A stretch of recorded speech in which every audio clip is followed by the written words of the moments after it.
जय श्री कृष्णा। राधे राधे। कान्हा जी के सभी प्यारे भक्तों को मैं आशा करती हूँ आप सभी स्वस्थ होंगे। आज के वीडियो में हम आपका स्वागत करते हैं कार्तिक मास की कथा का 20वां अध्याय। तो चलिए कथा सुनते हैं। तब राजा पृथु ने पूछा, हे देवर्षि, इसके पश्चात युद्ध में क्या हुआ तथा वह दैत्य कैसे मारा गया? कृपा करके उस कथा को मुझको कहो। नारद जी ने कहा कि जब गिरजा वहाँ से अदृश्य हो गई और गंधर्वी माया भी विलीन हो गई, तब भगवान वृषभध्वज चैतन्य हो गए।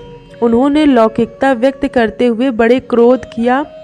फिर भगवान शंकर जलंधर से युद्ध करने लगे। जलंधर शंकर के बाणों को काटने लगा, परंतु जब काट ना सका तो उसने माया की पार्वती बनाकर अपने रथ से बांध ली, जो विलाप कर रही थी। तब अपनी प्रिय पार्वती को इस तरह कष्ट में पड़ा देख के लौकिक लीला दिखाते हुए शंकर जी सांसारिक जनों की तरह व्याकुल हो गए और उन्होंने अग्नि पुंज की तरह भयंकर रौद्र रूप धारण किया। उनके रौद्र रूप को देखकर कोई भी दैत्य उनके सामने खड़ा होने में समर्थ ना हो सका।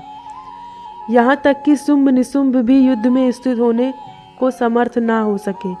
जलंधर की सारी माया क्षण भर में नष्ट हो गई। युद्ध में चारों ओर हाहाकार होने लगा। शिवजी ने उन भागते शुंभ निशुंभ को श्राप देकर बड़ी धिक्कार दी और कहा, तुम दोनों बड़े दुष्ट हो, तुमने मेरा बड़ा अपराध किया है। तुम पार्वती को मारते थे और अब युद्ध से भागते हो। भागते को मारना पाप है, इसीलिए अब मैं तुम्हें नहीं मारूंगा, परंतु गौरी तुम्हें अवश्य मारेगी। शिवजी के ऐसा कहने पर समुद्रगुप्त जालंधर क्रोध में अग्नि के समान प्रज्वलित हो उठा।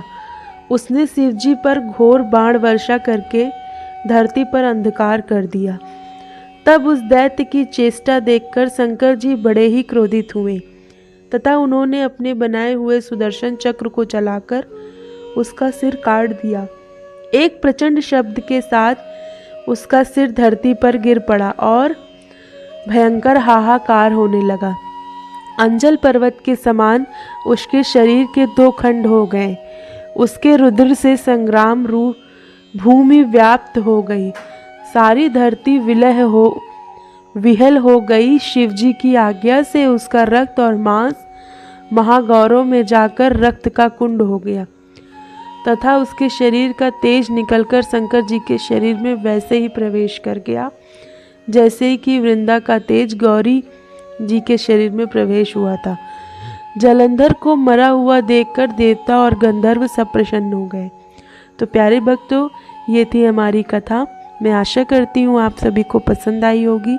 ऐसी ही और कथाओं का आनंद लेने के लिए हमारे चैनल लाडला कन्हैया से जुड़े रहें। जय श्री कृष्णा। राधे राधे।